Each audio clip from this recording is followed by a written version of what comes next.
कभी सोचा है कि हमारे घरों में जो एसी या वॉशिंग मशीन है, उन्हें असल में बनाता कौन है? आज हम इसी पर्दे के पीछे की कहानी जानेंगे और बात करेंगे भारतीय मैन्युफैक्चरिंग के एक ऐसे दिग्गज की जिसका नाम है पीजी इलेक्ट्रोप्लास्ट यानी पीजीईएल। तो चलिए सीधे इसी सवाल से शुरू करते हैं। जब हम किसी बड़े ब्रांड, मान लीजिए वोल्टास या एलजी का एसी खरीदते हैं, तो यही लगता है ना कि उन्होंने ही इसे बनाया होगा। पर क्या ये पूरी तरह सच है? असल में इन अप्लायंसेस को बनाने वाला अक्सर कोई और ही होता है। जी हाँ, बिल्कुल। ज्यादातर मामलों में एक स्पेशलाइज्ड मैन्युफैक्चरर इन बड़े ब्रांड्स के लिए पर्दे के पीछे काम कर रहा होता है। और इंडिया में पीजीईएल इस फील्ड का एक बहुत बड़ा खिलाड़ी है जो हमारे पसंदीदा ब्रांड्स के लिए बेहतरीन प्रोडक्ट्स तैयार करता है। देखिए, पीजीईएल एक बहुत ही पावरफुल बिजनेस मॉडल पर काम करती है जिसे कहते हैं ओरिजिनल डिजाइन मैन्युफैक्चरर या शॉर्ट में ओडीएम। अब इसका मतलब क्या है? सीधा सा मतलब है कि वो सिर्फ प्रोडक्ट बनाते नहीं बल्कि उसे डिजाइन भी करते हैं और फिर बड़े ब्रांड्स उन तैयार प्रोडक्ट्स पर बस अपना लोगो लगाकर बेच देते हैं। है ना कमाल की स्ट्रैटेजी? वो ब्रांड्स के लिए एक तरह से वन स्टॉप सोल्यूशन है, खासकर एयर कंडीशनर और वॉशिंग मशीन के मामले में, जहां से उनकी सबसे ज्यादा कमाई होती है। मतलब डिजाइन से लेके फाइनल प्रोडक्ट तक सब कुछ एक ही जगह। अब सबसे मजेदार बात, पीजीईएल अपने कॉम्पिटिटर्स से खुद को बचाता कैसे है? बिजनेस की भाषा में इसे मोट बनाना कहते हैं, यानी अपने बिजनेस के चारों तरफ एक ऐसी मजबूत खाई बना लेना जिसे पार करना दूसरों के लिए लगभग नामुमकिन हो। और उनकी स्ट्रैटेजी का सीक्रेट है डीप वर्टिकल इंटीग्रेशन। ये सुनने में थोड़ा भारी शब्द लगता है, पर इसका मतलब सिंपल है। प्रोडक्ट बनाने के लिए जो भी जरूरी चीजें हैं, उनका ज्यादा से ज्यादा हिस्सा खुद ही बनाना। इससे कॉस्ट और सप्लाई दोनों पर पूरा कंट्रोल रहता है। और यहां से साफ पता चलता है कि उनका कंट्रोल कितना गहरा है।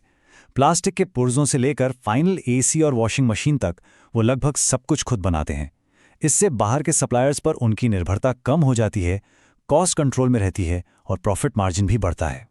तो कुल मिलाकर बात यह है कि अपने प्रोसेस पर पूरा कंट्रोल, डिजाइन पर मालिकाना हक और 11 से ज्यादा फैक्ट्रियों के दम पर बड़े पैमाने पर प्रोडक्शन, ये तीनों चीजें मिलकर कॉम्पिटिटर्स के लिए एक बहुत बड़ी दीवार खड़ी कर देती हैं। चलिए, अब जरा उनके फ्यूचर प्लान्स पर भी नजर डालते हैं। देखते हैं कि कंपनी आगे इतनी तेजी से ग्रो करने की तैयारी कैसे कर रही है। कंपनी का ट्रैक रिकॉर्ड देखिए। पिछले कुछ सालों में 78% की CAGR यानी कंपाउंड एनुअल ग्रोथ रेट से कंपनी ने ग्रो किया है। और ये समझना बहुत जरूरी है कि ये आंकड़ा इंडस्ट्री एवरेज से कहीं कहीं ज्यादा है। ये उनकी जबरदस्त ग्रोथ की रफ्तार को दिखाता है।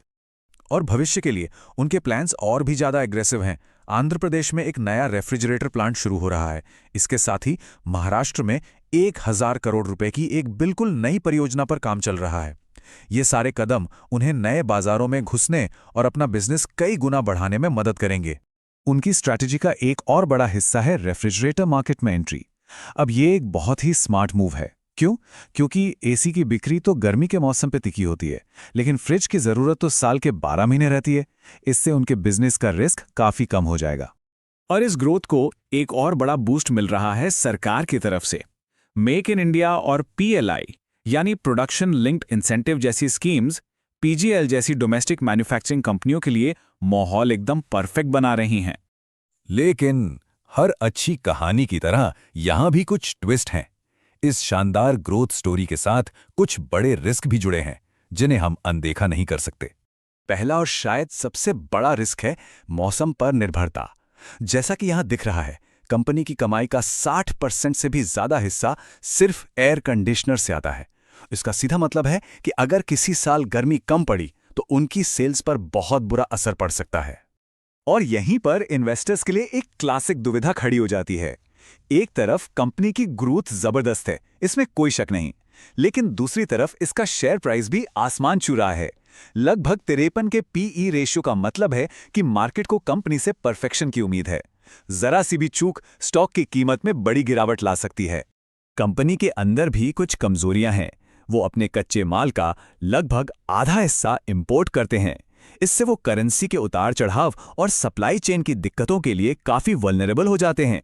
ऊपर से कच्चे माल की कीमत उनकी टोटल कमाई का लगभग 82% हिस्सा खा जाती है, जो उनके मुनाफे पर हमेशा एक दबाव बनाए रखती है। और बाहर से भी खतरों की कमी नहीं है। जियोपॉलिटिकल टेंशन, डिक्सन और एम्बर जैसे कॉम्पिटिटर्स के साथ प्राइस वॉर और कॉपर, एल्युमिनियम जैसी चीजों की कीमतों में अचानक उछाल, ये सब उनके प्रॉफिट को कभी भी चोट पहुंचा सकते हैं। तो इन सारी बातों को एक साथ रखकर देखें तो क्या तस्वीर बनती है? क्या नतीजा निकालना चाहिए? देखिए, पीजीएल की कहानी दो अलग-अलग ताकतों के बीच की खींचतान है। एक तरफ ये एक पावरफुल मैन्युफैक्चरिंग इंजन है जो जबरदस्त ग्रोथ के लिए तैयार है, जिसके पास एक मजबूत मोट भी है और सरकारी सपोर्ट भी। वहीं दूसरी तरफ मौसम पर निर्भरता, महंगा वैल्यूएशन और सप्लाई चेन जैसे गंभीर रिस्क भी हैं, जो इसके बड़े-बड़े प्लान्स पर पानी फेर सकते हैं।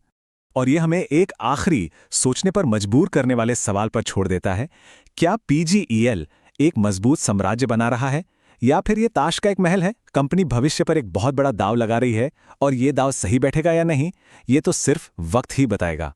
दोस्तों, इस वीडियो को देखने के लिए बहुत बहुत शुक्रिया। जाने से पहले कमेंट करके जरूर बताइए कि इस पर आपकी क्या राय है और अगला एनालिसिस आप किस स्टॉक या सेक्टर पर देखना चाहेंगे। मैं सारे कमेंट्स पढ़ता हूं।